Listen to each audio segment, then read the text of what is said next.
Today is my birthday and I just turned 33 years old. 33, the age that Jesus was crucified. Some say it was the age that Vegeta first went Super Saiyan. I'm gonna talk a bit about numerology in this video. I know it's kind of weird and not really a thing people would expect me to be interested in, but there's a thing called your life path number, and as it turns out, mine is a 33.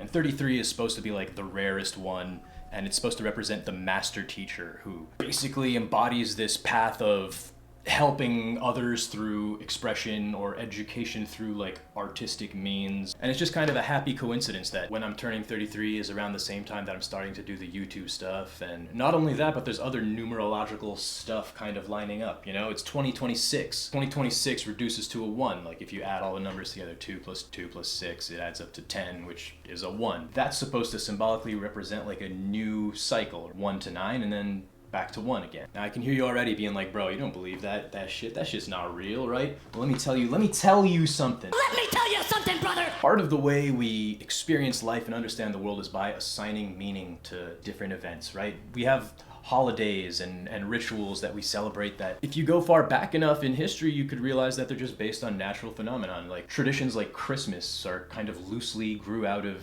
celebration of the winter solstice, for example. William James said, "The true is only the expedient in the way of our thinking, just as the right is only the expedient in the way of our behaving." In other words, what is real to us is actually what we choose to believe in.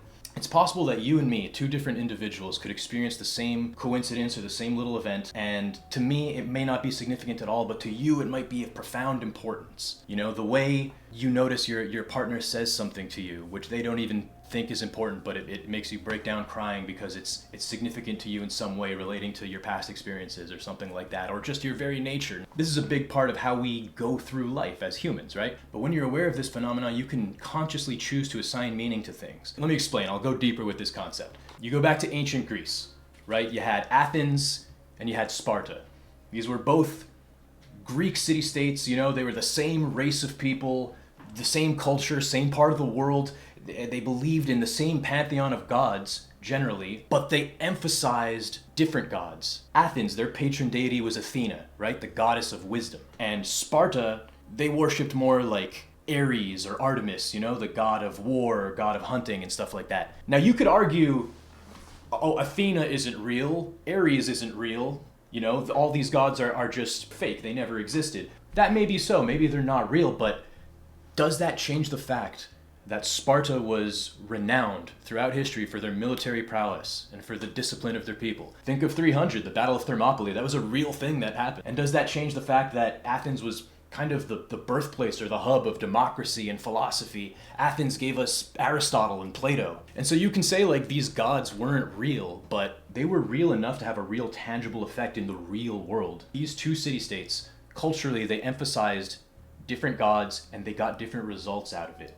You could apply the same to Christianity and Islam. Entire countries, entire nations and codes of law have been built upon these belief systems, right? Does it really matter if Christianity or Islam isn't real? It's real enough. It has a huge effect in the world. So what I'm doing right now is I'm consciously choosing for this day where I turn 33 to be a significant, pivotal event in my YouTube journey. Part of what I spoke about in my last video with being stuck in the rat race and being disillusioned with like a corporate job where you do the same shit every day. I think a big part of what bothers me and a lot of people about this type of life is that there is no grand narrative. There is no hero's journey to the whole thing, you know? This is why we like movies and video games, right? Where's my arc?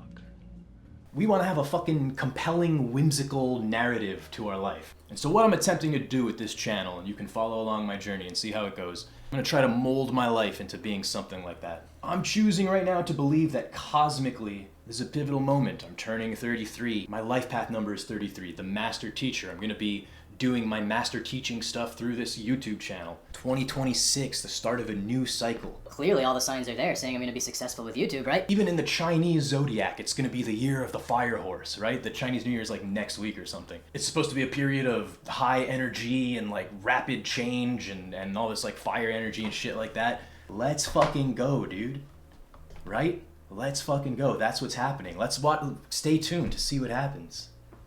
But yeah, I actually believe in that stuff. And I feel like powerful people believe in this shit too, you know? Like 33 is like the highest degree Freemason that you could be, and fucking Nikola Tesla, like one of the smartest men in history, like spoke about the significance of the numbers 3, 6, and 9. And 33 is kind of has all of those numbers in it. Like it has the 3, and then 3 plus 3 reduces to a 6, and then 3 times 3 is a 9. The number 33 is symbolically powerful for a couple different reasons I already mentioned. And I feel like a lot of people who are highly logical and analytical, which includes myself in that category, I feel like we get caught up in trying to find objective truth. Another thing about turning 33 is this age, this early to mid 30s time period, is where you really, really start to notice the results of the different choices and beliefs that people had. Whatever you chose to believe was important in your 20s and invested your time into, whether consciously or not, because you could do it like impulsively without thinking, whatever you chose to believe should have been the focus of your attention,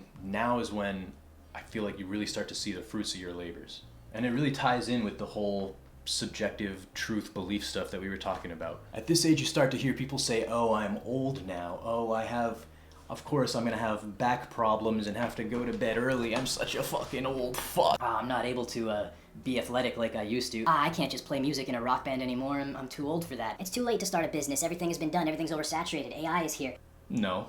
Actually, you don't have to be like that. You don't have to accept that reality. You could change that. You're the one who chose to have this limiting belief. I'm too old to make YouTube videos. That's a young man's game. We can't do that at our age.